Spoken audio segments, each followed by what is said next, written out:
Hi, this is Abul Hussain, and welcome to another episode of the SMMA Mastermind podcast, where we talk about how you can start or scale a digital marketing agency. Now, if you are watching this episode outside of our Facebook group, make sure to find the link above or below this video, or go to smmamastermind.com, especially if you are in the agency space. Now, with that out of the way, I have a very special guest joining me all the way from New York, who is going to talk to us about the importance of branding. His name is Justin Jackson, and he is the founder of Mia Hunter. Justin, welcome to the show. Thank you for having me, Abdul. Thank you very much. It's a great pleasure to be here. Thanks for inviting me on this show. I love doing podcasts and meeting with people from within the same network and audience. Thank you very much for joining me. I try, not to speak over guests because sometimes there is a bit of a lag. So for the people who are watching this and they don't know who you are, how about a little bit of a background into your story? How did you get into the creative branding agency space, I suppose? So I went to school for advertising and design. I went to CUNY City Tech. It's New York City College of Technology. That's in Brooklyn. I did a 4-year degree for a bachelor's of technology. But during that time, I didn't enjoy most of my classes. I was only good at my design classes. And I finally figured that out towards the ending of my the 4-year degree. And I would only get A's within those classes, and at that point I felt like this was for me. Honestly, it was the only thing that that took interest in my eyes, and I stuck with it. Early stages of my career, it was a lot of hustling and a lot of learning and a lot of networking. In this industry, there are certain things that you need to know and for you to actually get a position in the market. But it's all based on your portfolio and your creativity and what you think, makes sense and what can actually solve the problems for your client. My first real position was through a recruiting agency, and I got a job at Ralph Lauren. I did a month gig there, which was pretty interesting. I worked with the editorial team where we created lookbooks for the fall session. This was back in, I believe, 2014, 2015. But yeah, that was my first real job. And then after that, I just started getting a lot of freelance jobs. Initially starting out, you actually want to have as much internships as possible. Experience and putting yourself out there is very key. It's very important to get your hands on actual work. So that was my goal, to work on as much real work as I can to actually build my portfolio and build my background in the industry. So it was, I would say most of my first 2 years in the career was freelance, and then I landed a full-time role at a financial institute in Wall Street, which is called Fitch Ratings. That's a company owned by Hearst. That's a big publication, TV media company. So I worked there for about a year and a half, and that was full-time, 40 hours a week. And I would do everything from print design to trade show graphics, infographics, everything you can think of as far as from print to digital. But as far as my focus, I really didn't have a focus as far as industry. I didn't focus on financial or fashion or anything like that. I was more focused on, I guess, finding aesthetic, a way as far as how my style, as far as how I create things and how I solve problems. And during that job, I was reached out to another recruiter who needed a art director role. This was my first art director role, transitioning from a designer, Mm. where they needed an art director for the Mercedes-Benz account. This was for 𝗕𝗂𝗶𝗶𝗶𝗶, which is a part of Omnicom Group, which is the second Mm. biggest holding That's group huge. next to Yeah. WPP. And I've always wanted to work in the advertising industry. Honestly, I would see commercials and as far as automotive and fashion and things like that. And I've always wanted to be a part of the big ones as far as BBDO, DDB, try a day. So that was always my dream, and this was my first ticket into that world. So I worked with the product team of MB USA, Mercedes-Benz USA. So I was a part of the team that launched every new vehicle.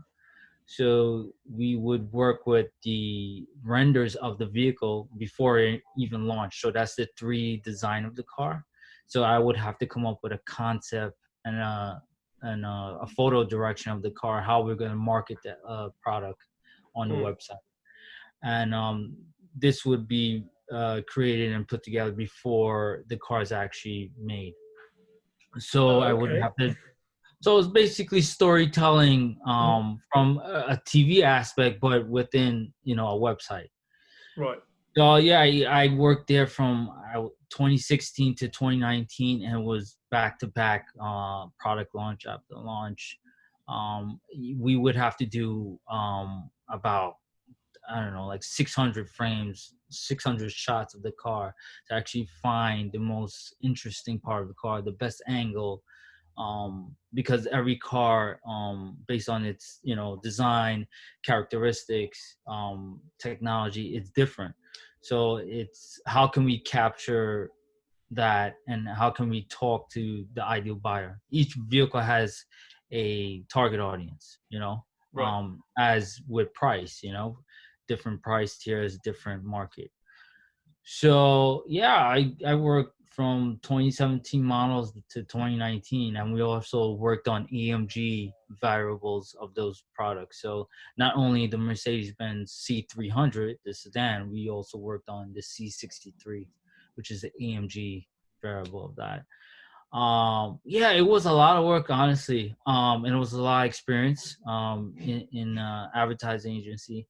I mean, traditionally, I don't think they do a lot of that. Would be more of a post-production Right. agency, or right, but they had that team within 𝗕𝗂𝗶𝗶𝗶𝗶. Yeah, it was great, honestly. A lot of concepting, a lot of collaboration, a lot of development as far as working with a global brand. But during that time, I actually was experiencing something on my end where my vehicle was actually, my personal car was hit a few times. And I was like, hey, shouldn't it be a product where we can communicate with people during these times? So I thought of building a license plate messaging app. So let's say your car is parked and somebody witnessed somebody sideswiped it or Mm. vandalized it or anything, they can message you through a license plate. So that's a form of communication. That's your phone number for your vehicle. So I was developing that while I was still working there, and I built that from the ground up, from just idea to wireframes to actually building the full product, a full working app in the iOS store. So we launched the app, Oh and wow. yeah. And this was during the time I was listening to a lot of podcasts and listening to a lot of startup stories and founder stories, and that industry and that world caught my eye. Honestly, I enjoy listening to people just trying to solve their own problems and just trying to solve problems around them. So Hmm. I said, let me take a stab at it, and let's try this out. And I worked with two teams, a development agency and a UI agency, UI UX, to build a Mm. product. and the product worked perfectly. It came out right. We was able to grow the user base to about over 1,000 users. But by launching the product and having a test of the market is how they're using the product. They were using it more for if their vehicle was stolen. Can somebody let them know as a form of communication? Right. Hey, did you spot my car? So that's not where I wanted to go as far as the product. And I had an angel investor that would invest in us, and the product, it wasn't where I wanted it to be. And so we exited it and I sold the technology to somebody. This is a problem that people do face on a daily basis from a global standpoint, but how we solve that problem Yeah. is not how we're how we are, are you wired to solve it.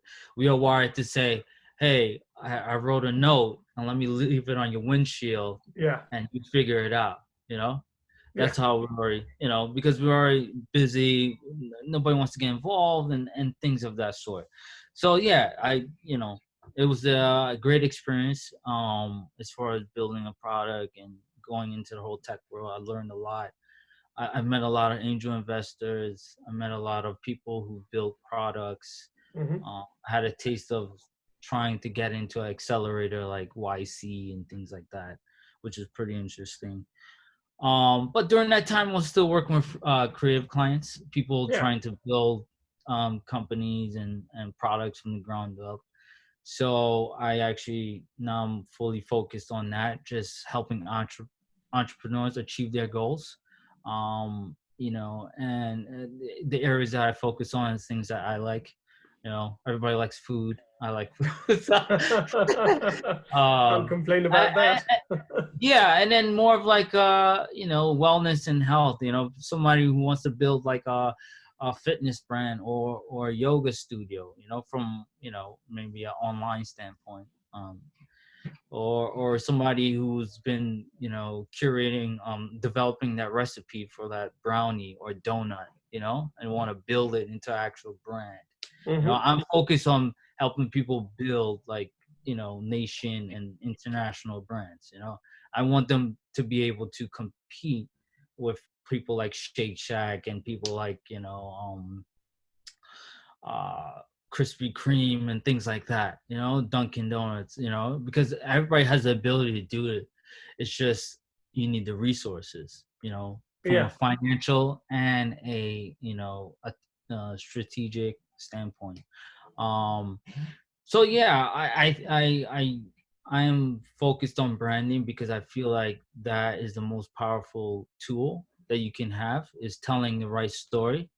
How can you evoke emotion or tell people a story that can actually capture their attention, that can actually help you, Yeah. become the number one brand in your market and things of Well, that. you've done a great job there, going from an introduction and kind of jumping into the topic of branding, which is absolutely awesome because you have got clearly a lot of experience in the creative space, in art direction, working with big brands. Now you've obviously got Mia Hunter, where you're working with startups, and I mean, talking about branding here, I think the topic is, has a different meaning for different people. Mm-hmm. A lot of people don't understand what branding is. From your perspective, what does branding mean to you? Yeah, I would say honestly, my what I think it is, it is everything that you do and say. It starts from the first interaction of somebody buying your product, from them leaving your store. It's what you say to them on your website. It's what you say to them on your social. It's how you market your product, how you present it to the audience. Are you creating a luxury product or a retro product? Who are you speaking to? Because once you speak to everyone, you speak to no one. I think branding is focusing on what's the most important details about your story and what are you trying to solve, you know, Mm. who are you trying to speak to, and who are you trying to give value to. And that all goes with branding. It's everything you do, because you can have a really good product but bad marketing. You know, you can have a really bad product with good marketing. It's how you tell your story. It's how you look in the market. That's what helps you, you know, stand out from the crowd, Hmm. honestly. Right. And I see that all the time, you know. There's a lot of well designed branded products, and there's a lot of products that need help. And I think once you're able to figure and capture that story where people can gravitate to, you know, that's it, you know. Right. And I suppose for, when you are working with a large corporate client who makes billions of dollars a year, they obviously have a lot of money to invest in their brand. However, when you're looking at startups and small businesses, how can they, I suppose, take learnings from these larger corporations and apply it to grow their small businesses? Well, that's key. Looking at what has been done before, as far as their positioning, the messaging, the way to present their product. I mean, everybody has to start somewhere. Hmm. Such as, you know, Sony, Apple, they all didn't look refined and finished and pretty as they do now, because that takes a lot of development, a lot of experimentation, a lot of trials. But we have, you know, pre-existing things that are out there. I think Mark Cuban said it good. You need to go past the 10th page on Google, because somebody already probably built what you're trying to create. And it's key to actually research and don't try to do everything yourself. We have a global audience of people that have already built things, tried to build things, fell short, or even, you know, actually became successful. I think the key is to have an open mind and, you know, expand your networks, you know. Hmm. And I suppose when you look at the elements of a brand, what are the core elements that you need to work on? The core elements, I would say, is your story, your vision, your mission, and your values. You know, what's your purpose, where are you heading to, Uh-huh. and how, what are the steps or that are going to take you there. And that's and your values. You know, what kind of brand are you, you know, what's your personality. And personality is what will give you, um will put you ahead, or will put you, make you stand out, in the crowd, honestly. Because I mean, you have to look at it from, you know, even from a movie or entertainment perspective. And celebrities, you know, the people who win are the ones who stick out from the rest, you know, the ones who are different, who do things differently. um but yeah, I think your personality as a brand, what's your story, and what are you trying to solve, what's your purpose. Right. Okay. And when you're working with your clients, what do you actually offer as a service to them? So I offer brand strategy. That's building your brand from the ground up. That's your messaging, your story, and also the way you look as far as your visual identity. So a full service as far as you actually building a brand that will be able to compete in your market. And honestly, that can be anything. That could be packaging design, that could be photography, that could be video. 'Cause that's all branding. And if you're not consistent as what you're trying to say, you know, things get lost, and then you lose your audience. And it's your job to maintain that attention with your audience, and and constantly give them value for what you're trying to provide. Mm-hmm. So final question to you, really, someone who's watching this, who wants to obviously start building a brand, what are some of the steps that they can take to essentially start shaping their brand narrative? I would honestly focus on the problem as far as what you're trying to solve. So to iterate on that, like if I'm starting a donut brand, right, I'm going to focus on the product first, right? Like, what am I creating? What makes it different from everybody else? And then what's the story behind it? What makes your donut different from everybody else? Because everybody else is making a donut, So what's the story behind it? And then product was focus on the product. Obviously, the product should sell, right? It should be something that's valuable and different and it's able to sell on its own. It's able to work on its own. Now you, as the owner of the founder, you're telling the story about that product, right? Because you have to put the story out there. You're the newscaster. You're the host, but you're selling the product. You're selling the product through your story. So. Right. Yeah, I would say anything. It doesn't matter what you're creating, a podcast, a clothing brand, whatever. As long as the product is good and it's able to compete in the market of what you're trying to sell, that's golden. And then the next step is trying to tell that story to make people say like, hey, oh, that's interesting. Let me take a look at it or let me try it, So, yeah, I would start there with anything. Okay, no, I suppose that's a great place to start, especially for people who might be confused. On that note, Justin Jackson, thank you very much for your time. Thank you. Appreciate it.